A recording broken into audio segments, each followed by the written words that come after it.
오늘은 대강절 네 번째 주일이고요. 또 성탄주일입니다. 1998년 성탄절 즈음에 영국의 버밍엄시에서 그 시위원회가 크리스마스의 명칭을 윈터벌로 바꾸자라고 하는 의견서를 시정부에 제출한 적이 있었습니다.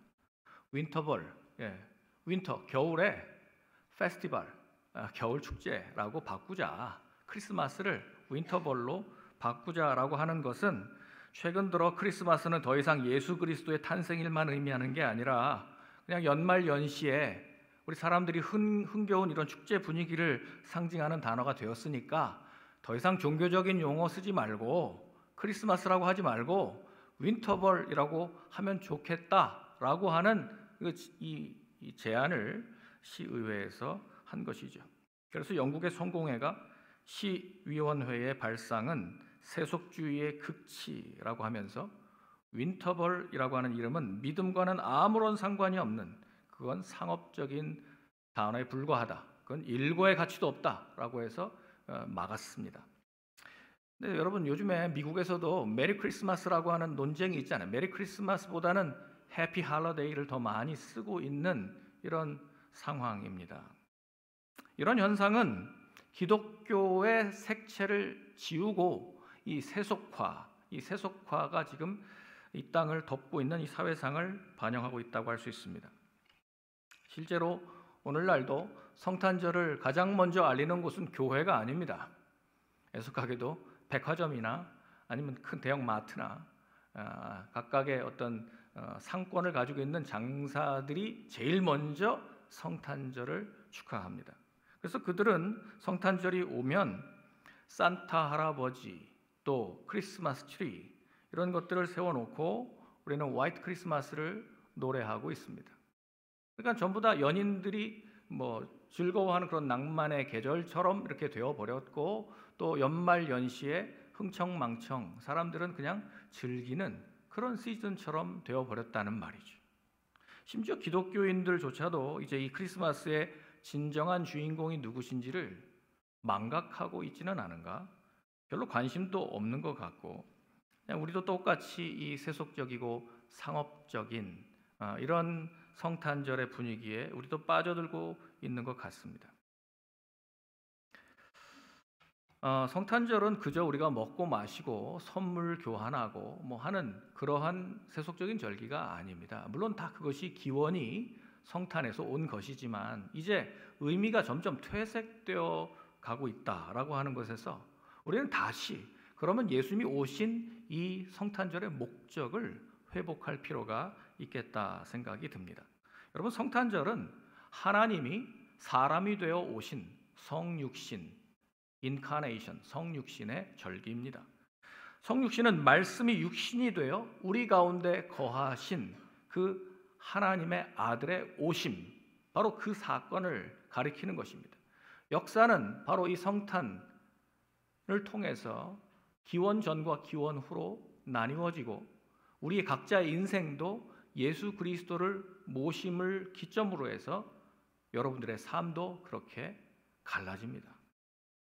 바로 여기에 성육신 사건으로서의 본래적인 의미가 있는 것이죠. 그래서 성탄절에는 위대한 교환의 절기라고 할 수 있습니다. 하나님께서 당신의 영원한 신성을 이런 제한된 인간성으로 바꾸셨거든요. 우리를 구원하시기 위해서 하나님이 신성을 인성으로 바꾸셨어요. 영원성을 순간성으로 바꾸셨어요. 삶을 죽음과 바꾸셔서 우리가 하나님의 영생을 얻게 된 줄 믿습니다. 그래서 참으로 위대한 그 사건이 바로 성탄입니다. 오늘날 상업주의에 물들어 있는 이 성탄절의 가장 대표적인 모습은 아마도 크리스마스 트리가 아닌가 싶습니다.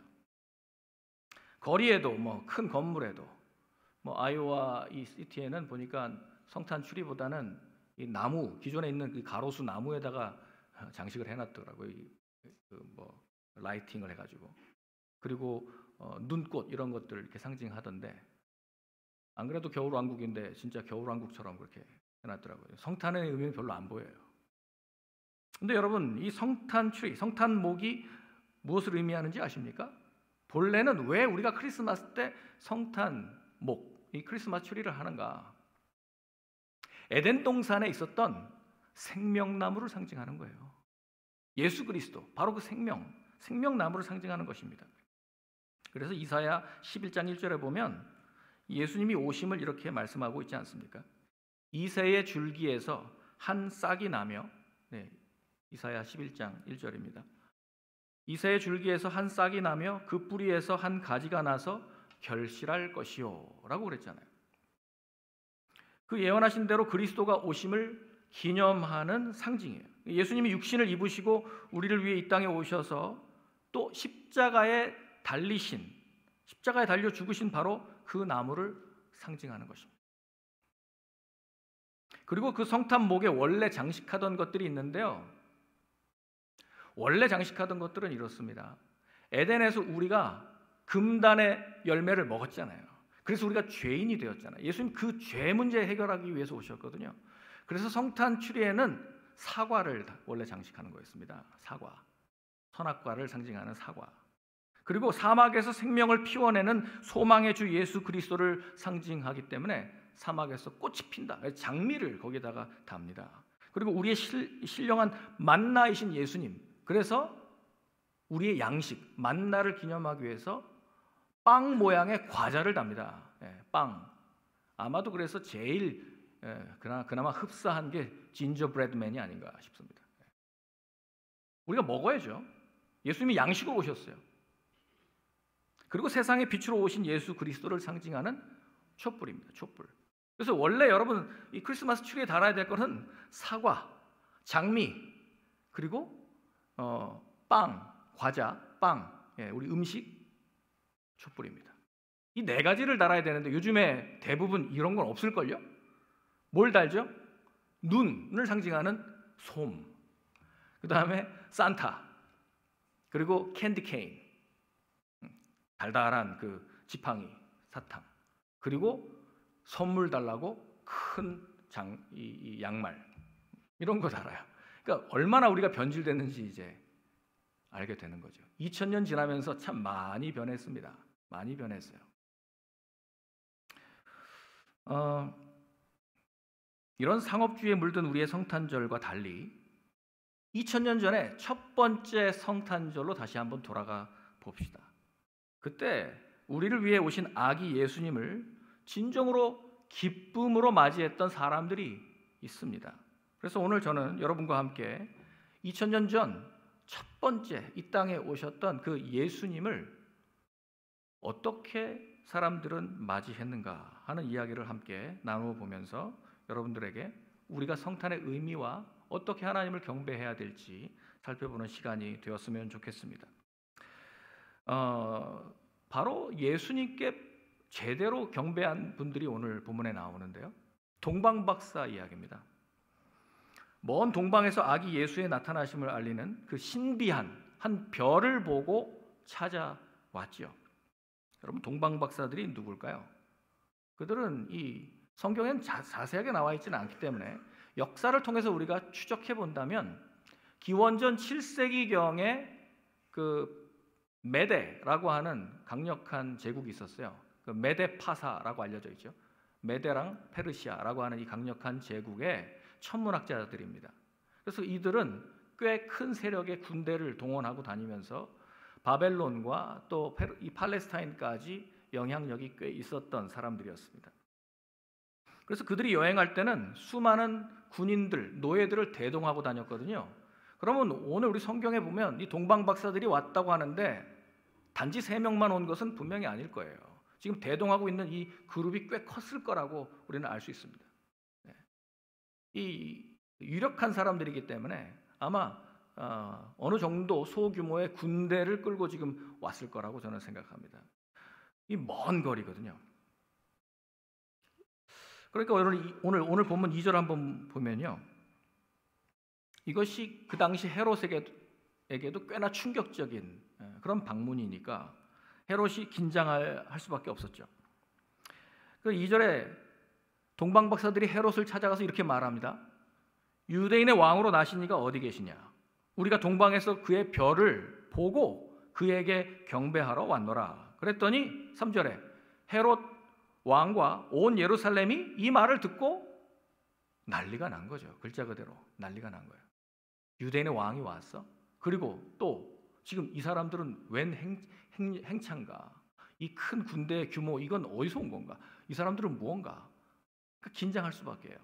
헤롯은 가뜩이나 의심이 많은 사람이고 자신의 어떤 그 출신 배경 때문에 에돔 출신이거든요. 그래서 half Jew예요. 그러니까 반 유대인이란 말입니다. 그러니까 자기가 완전한 유대인이 아니기 때문에 그 출신 성분 때문에 항상 유대인이 왕이 누가 난다라고 하는 그 소식은 자기에게 위협적이었어요.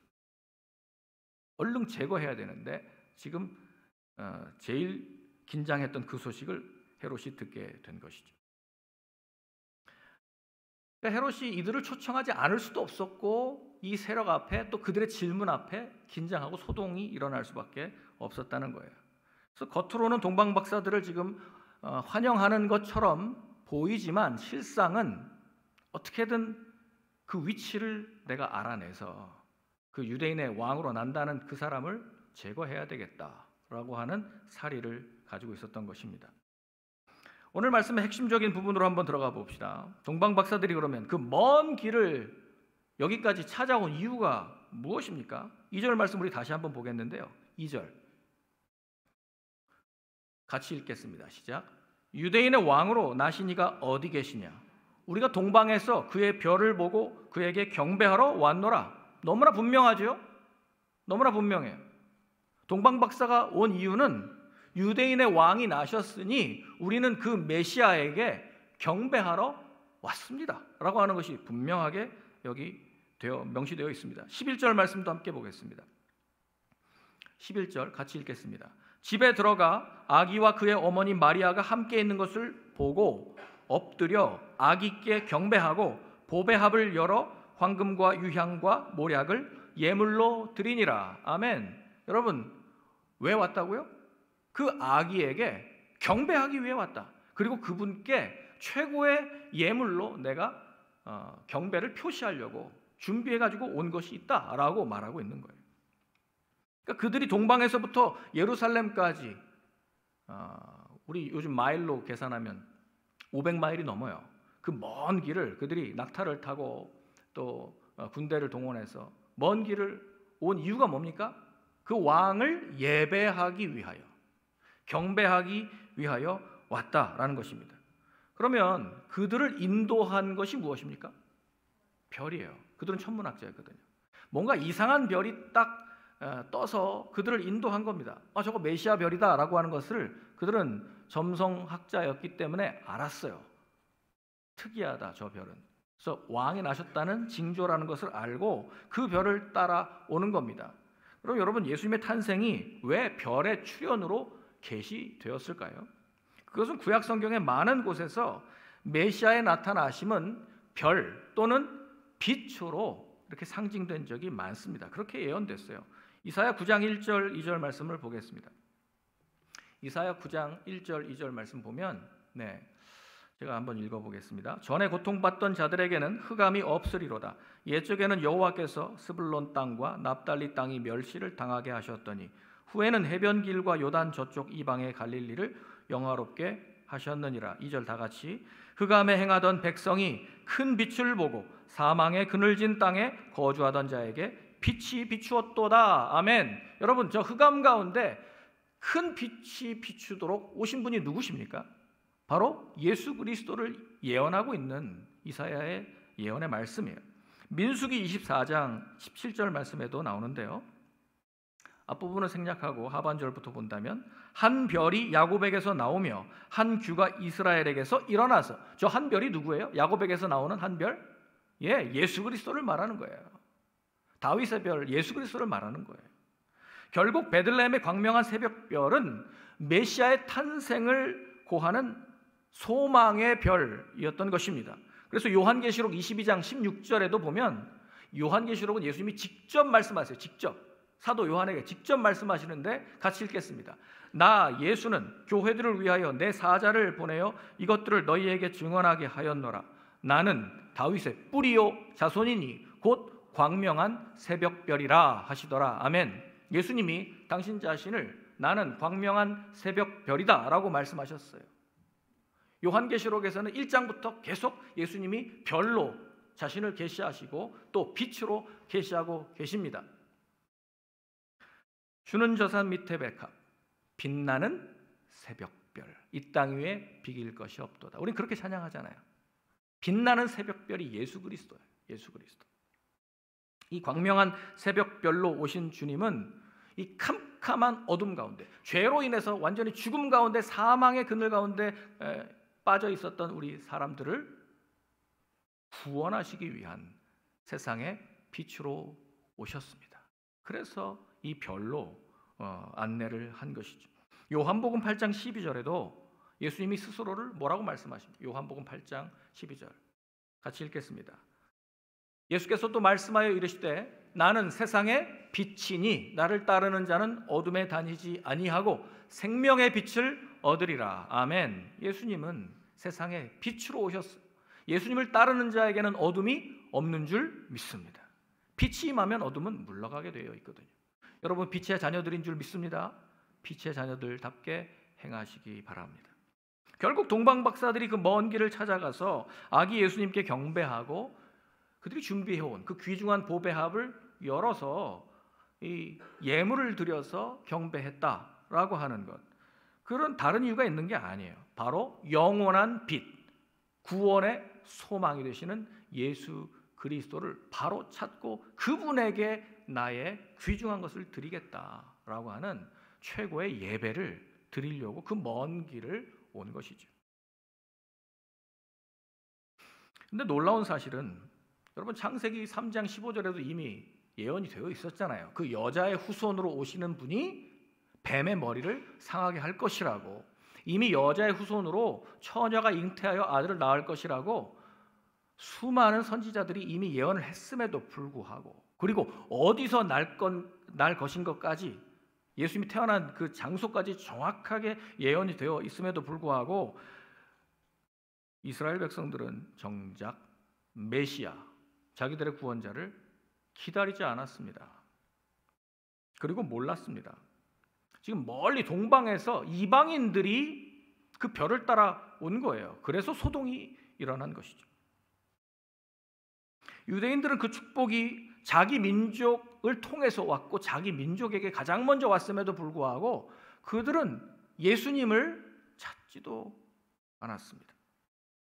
동방 박사들이 와서 유대인의 왕으로 나시니가 어디 계시냐라고 물을 때 비로소 그들이 소란을 피우면서 찾아보라 그랬더니 제사장들과 서기관들이 대번에 찾죠. 성경을 모르는 사람들이 아닌데. 그러니까 미가서 5장 2절 말씀을 딱 찾잖아요. 어디서 난다고요? 베들레헴 에브라다. 네, 베들레헴 에브라다에서. 거기에서 지금 이스라엘 다스릴 자 메시아가 나오는데 그분은 영원 전부터 계신 분이라고. 누구십니까? 메시아죠. 예수님이 베들레헴에서 태어날 것을 서기관들이 알아요, 몰라요? 알고 있습니다. 이렇게 답변도 즉각 할 수 있을 정도로 성경을 다 알고 있음에도 불구하고 그들은 찾지 않아요. 이상하리만큼 예수님에 대해서 관심이 없습니다. 그들이 관심 갖고 있는 건 오직 지금 자기들의 기득권 유지. 그럼 헤롯이 무너지는 거 아니야? 그럼 안 되겠네. 지금 이 말씀을 기준으로 해서 분별을 하는 겁니까? 못하는 겁니까?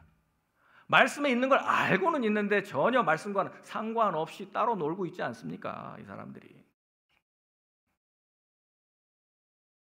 정작 가장 먼저 달려가서 경배해야 될 이 제사장들과 서기관들이 이 말씀을 알면서도 관심을 두지 않고 있다는 말입니다. 혹시 예배드리고 있는 우리들의 모습은 어떤가 한번 점검해 봤으면 좋겠어요. 우리는 주님을 경배하는 그리스도인임에도 불구하고 여전히 속으로는 우리의 이기적인 욕심을 따라서 물질을 경배하거나 아니면 여러분의 자아 실현이 최고의 가치가 되어 있거나 명예를 더 소중히 여기거나 이 땅의 것들을 주님보다 더 사랑하고 있지는 않습니까? 그것이 우상 숭배예요. 그것이 그러면 성경을 안다고 하는 그 서기관들과 다를 것이 무엇입니까? 우리는 안다라고 하는 것에서 그치면 안 됩니다. 알면 제대로 그분이 왕으로 오셨다는 사실을 알면 그분께 합당한 예를 갖춰야죠. 동방박사들은 마침내 아기 예수님을 발견했습니다. 11절입니다. 그 별이 섰거든요. 멈췄거든요. 그래서 11절에 보니까 집에 들어가 아기와 그의 어머니 마리아가 함께 있는 것을 보고 엎드려 아기께 경배하고. 자, 뭐라고 돼 있어요?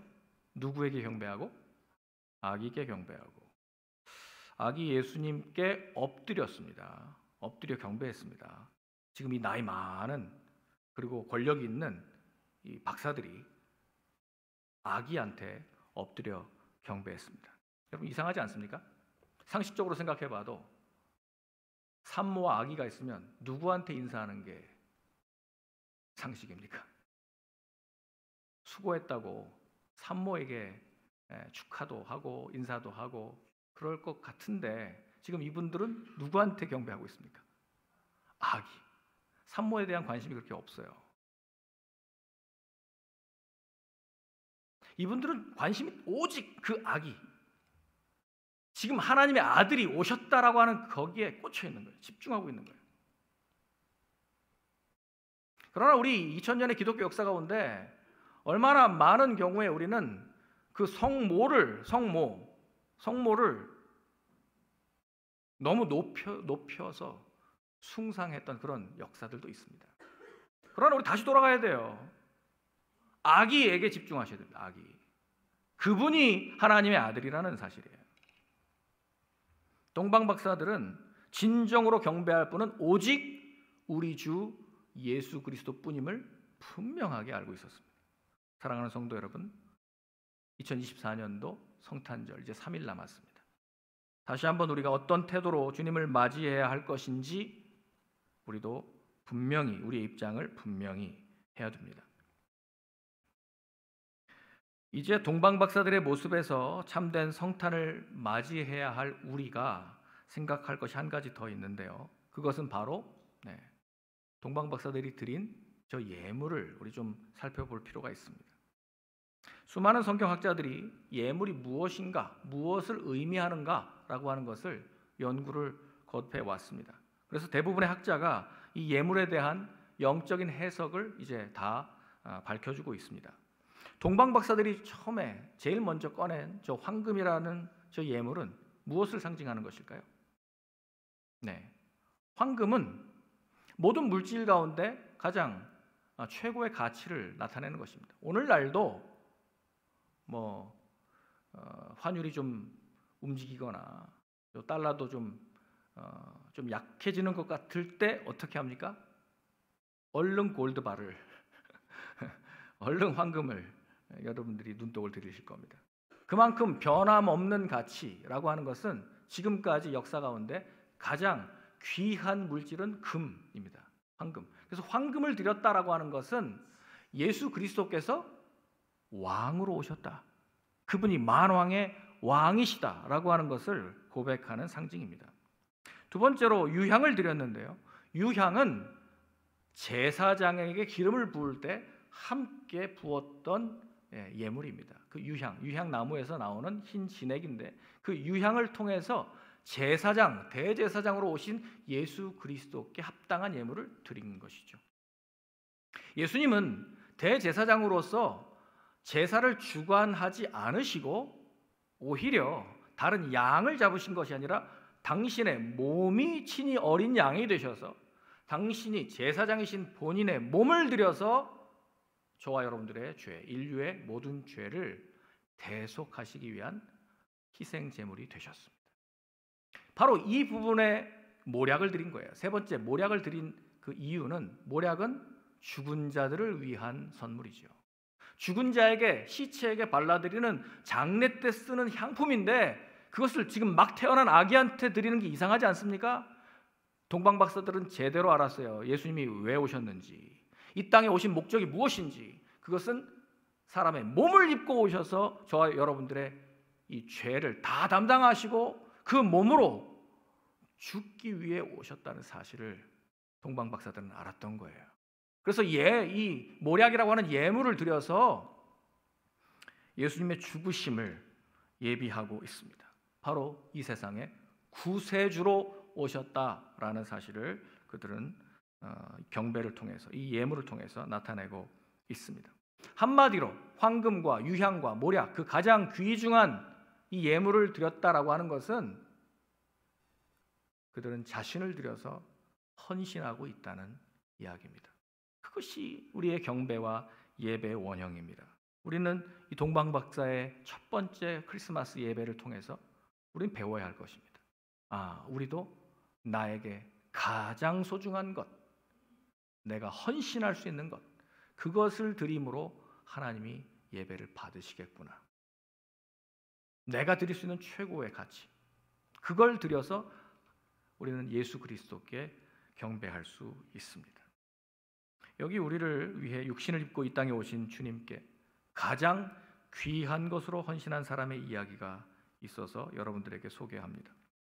그동안 잘 알려져 있지 않았던 네 번째 동방박사입니다. 유명한 설교자이자 찬송가 작시자이며 프린스턴 대학교의 문학 교수였던 헨리 반 다이크라고 하는 교수님이 The Story of the Fourth Wise Man, 네 번째 동방박사 이야기라는 책을 썼어요. 동방박사는 원래 4명이었다고 합니다.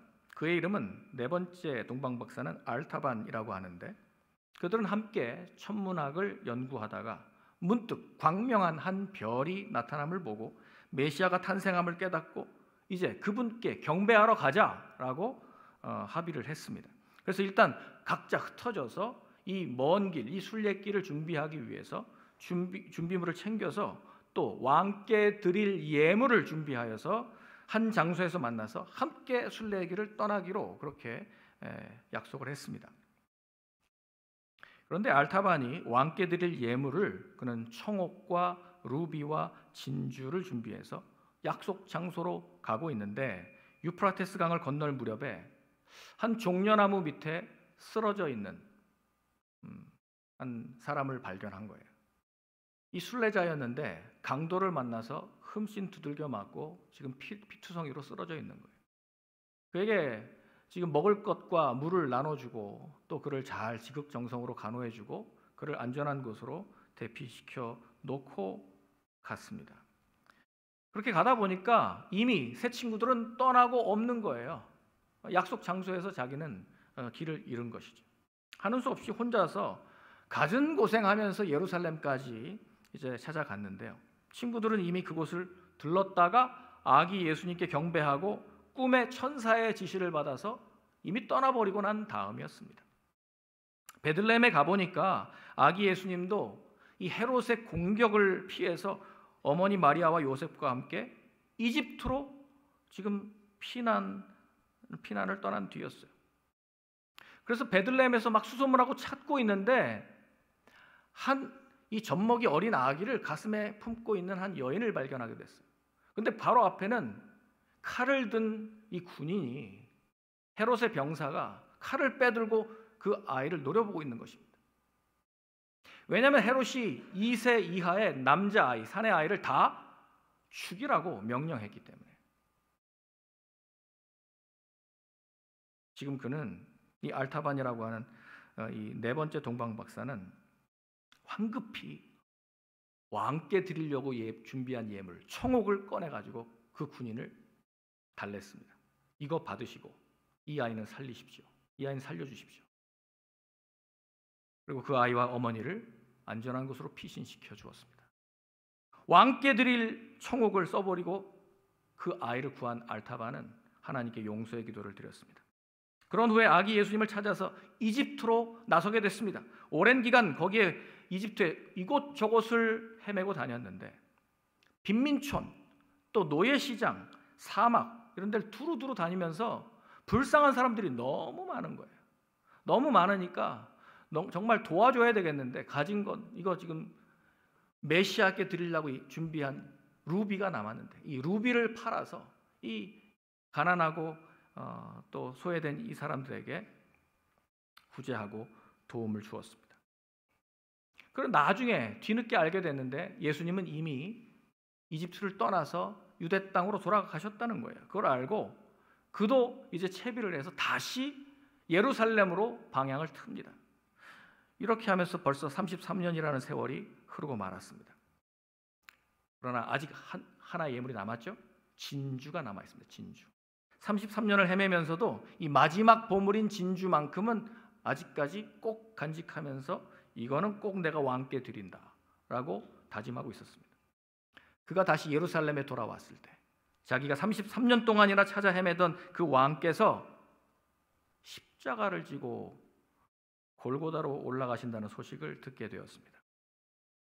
그래서 그는 자기가 가진 이 진주로 그 왕을 내가 속량하고 그를 건져내야 되겠다 생각하고 막 달려가고 있는데 바로 그때 자기 눈앞에 빚 때문에 팔려가는 한 불쌍한 소녀가 보였습니다. 아버지의 빚 때문에 지금 노예로 팔려가고 있는 한 이 소녀를 보면서 너무나 마음이 찢어지는 거예요. 갈등하다가 할 수 없이 그 마지막 진주를 그 주인에게 주어서 값을 치르고 그 소녀의 몸을 속량하고 구원해 주었습니다. 이제 아무것도 남지 않았어요. 가지고 온 모든 이 세 가지의 예물을 다 써버렸어요. 그러나 그의 마음속에 전에 일찍이 경험해 보지 못했던 마음의 평강이 찾아온 것입니다. 그리고 이제 늙고 지친 알타바는 이제 그만 땅에 쓰러지고 말았습니다. 그러나 그 순간 하늘에서 음성이 들려왔어요. 알타바는 그 음성에 화답하듯이 이렇게 중얼거렸습니다. 그렇지 않습니다, 주님. 제가 언제 굶주린 당신에게 먹을 것을 드렸습니까? 언제 목마른 당신에게 마실 것을 드렸습니까? 언제 낯선 당신을 보고 제가 안으로 맞아드렸습니까? 제가 언제 헐벗은 당신에게 입을 것을 챙겨드렸습니까? 병들어 누워있던 당신, 감옥에 갇힌 당신에게 제가 언제 찾아간 적이 있습니까? 33년 동안 저는 당신을 찾아다녔습니다. 하지만 당신의 얼굴을 본 적도 없고 섬겨드린 적도 없습니다. 나의 왕이시여. 알타반이 말을 멈추자 다시 하늘에서 소리가 들려왔습니다. 마태복음 25장 40절 말씀인데요. 내가 진실로 너희에게 이르노니 너희가 여기 내 형제 중에 지극히 작은 자 하나에게 한 것이 곧 내게 한 것이니라. 내 아버지께 복받을 자 알타반이여, 나와 창세로부터 너를 위해 예비된 나라를 상속받으라 하는 주님의 음성이, 그가 그렇게도 만나 뵙기를 고대했던 그 주님의 음성이 들려온 것입니다. 죽어가던 알타반의 얼굴 위로 놀라움과 기쁨의 광채가 잔잔히 떠올랐습니다. 네 번째 동방박사 알타반. 그는 이 세상에서 예수님을 만나려고 먼 길을 찾아 헤맸지만 직접 메시아를 만나지는 못했습니다. 그러나 그가 어느 곳이든 어느 순간이든 주님이 이 땅에서 하셨던 일, 예수님이라면 하셨을 것 같은 그 일을 그는 그대로 행했습니다. 주님을 대신해 부상당한 자에게 모든 것을 주었고, 예수님 때문에 죽임당할 뻔했던 그 한 어린 사내 아이의 생명을 건져주었고, 가난 속에서 노예로 몸을 팔려가는 이 소녀에게 주님께 드리려고 준비했던 마지막 그 진주를 통해서 속량해 주었습니다. 그는 이 땅에서 자신의 사명을 다했습니다. 그는 갖고 있던 모든 것을 모두 작은 자들에게 내줌으로써 마침내 그가 그렇게 꿈에도 그렸던 왕을 만나 배웠던 것입니다. 사랑하는 성도 여러분, 성탄절을 앞두고 진정으로 주님의 오심을 기뻐하고 주님을 맞이하기 원하는 성도 여러분, 그렇다면 이제 우리가 해야 할 일이 무엇이겠습니까? 우리는 어떻게 주님을 만날 준비를 할 수 있겠습니까? 오늘 우리가 5번째 동방박사, 6번째, 7번째 동방박사가 되면 어떨까요? 나도 그 첫 번째 크리스마스 때 예수님께 합당한 예를 갖추고 헌신했던 그 참된 예배자처럼 나도 내가 가진 귀한 것을 우리 이웃들에게 나누면서 특별히